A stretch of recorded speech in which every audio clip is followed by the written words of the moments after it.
और हम लोगों का लक्ष्य है कि हम इसको 20,000 जो हम शुरू में आपको बताया उससे भी ज़्यादा बढ़ाएंगे। तो हम ये बता देना चाहते हैं कि इसकी क्षमता बढ़ाने के लिए हम लोगों ने भारत सरकार से भी अनुरोध किया। तो भारत सरकार से 10 RT-PCR मशीनें मिलने वाली हैं तथा एक जो और है कोबास 8800 कोबास 8800 एक मशीन है, वो अमेरिका का है। और जानते हैं उस एक मशीन से एक दिन में 3600 जांच होती है और वो आ रहा है इंडिया। तो हम लोगों ने आग्रह किया, एक दिन माननीय आदरणीय प्रधानमंत्री जी ने बैठक किया था, तो उसमें तो हमने कहा था कि हम लोगों को कम से कम 2 दीजिए, लेकिन मुझे खुशी है कि 1 देने का निर्णय हो गया। तो यानी केंद्र सरकार की तरफ से 10 RT-PCR और एक कोबास 8800 हम लोगों को मिलने वाला है।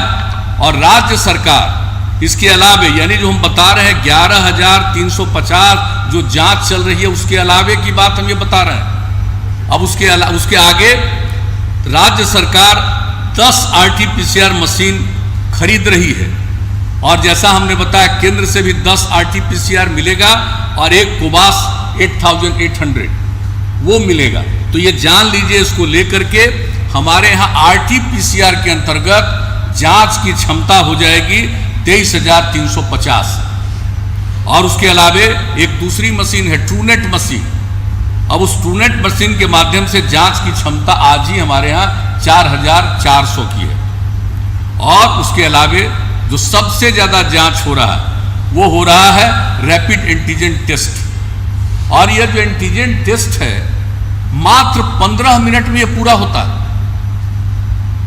RT-PCR में तो 6 घंटा से भी ज़्यादा समय लगता है, लेकिन ये 15 मिनट में पूरा होता है।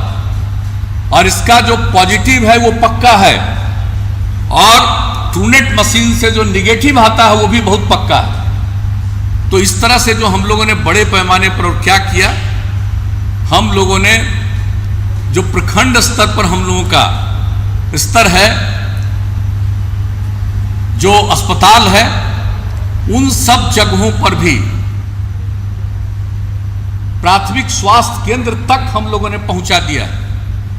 और जिसकी तबीयत खराब है, जो कुछ हम लोग डॉक्टर या लोग उसको जांच करें वो तो है ही, और ये कर दिया है कि लोग अपनी इच्छा से जांच कराएं, जिनको भी मन करे वो जांच कराएं। तब उसका नतीजा हो गया, आप जान रहे हैं 1,50,000 से भी ज़्यादा प्रतिदिन जांच हो रही है। तो ये सब हम लोगों ने काम करना शुरू किया और निजी चिकित्सा संस्थानों को और प्रयोगशालाओं को भी यह सब सुविधा दी जा रही है। तो अब इसके अलावे और जो इलाज है इसके लिए 3 त्रिस्तरीय व्यवस्था की गई।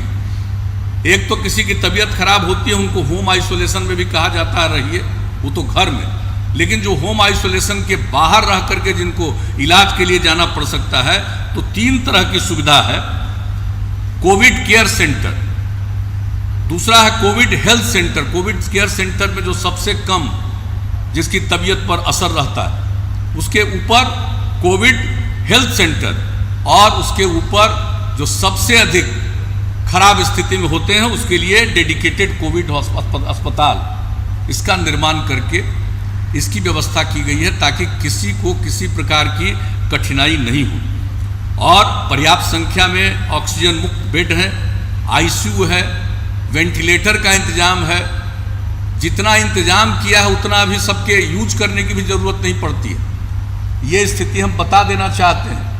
क्या क्या कहाँ कहाँ कौन प्रचारित करता है, मैं उन सब लोगों के चक्कर में नहीं, लेकिन आज लोगों के बीच में कहने का मौका मिला और हम लोग तो नियमित रूप से आज की मीटिंग है और आज ही हमारा आफ्टरनून में दोपहर के बाद हमारी जो मीटिंग है उसमें पूरे के पूरे कोरोना की स्थिति पर क्या अद्यतन स्थिति है, कहाँ क्या है, और सारे जिलों का अस्पतालों के साथ आज हम बैठ करके कई घंटा उसकी चर्चा और मीटिंग करने वाले। तो एक एक चीज़ पर काम हो रहा है प्रतिदिन, चीफ सेक्रेटरी के लेवल पर डिपार्टमेंट का काम सब कुछ हो रहा है, इसलिए इसके लिए किसी को चिंता करने की ज़रूरत नहीं है। और होम आइसोलेशन का जो सलाह दिया जाता है उसमें भी इंतजाम किया गया है। मेडिकल किट जिसमें दवाएं, मास्क एवं चिकित्सीय सलाह हेतु पैम्पलेट दिए जाते हैं। डॉक्टर से परामर्श लेने हेतु टेली मेडिसिन की सुविधा दी गई है और कॉल सेंटर के माध्यम से मरीजों के दैनिक स्वास्थ्य की जानकारी ली जाती है, यानी होम आइसोलेशन में भी रहते हैं। और आपको मालूम है कि अब जो समूचे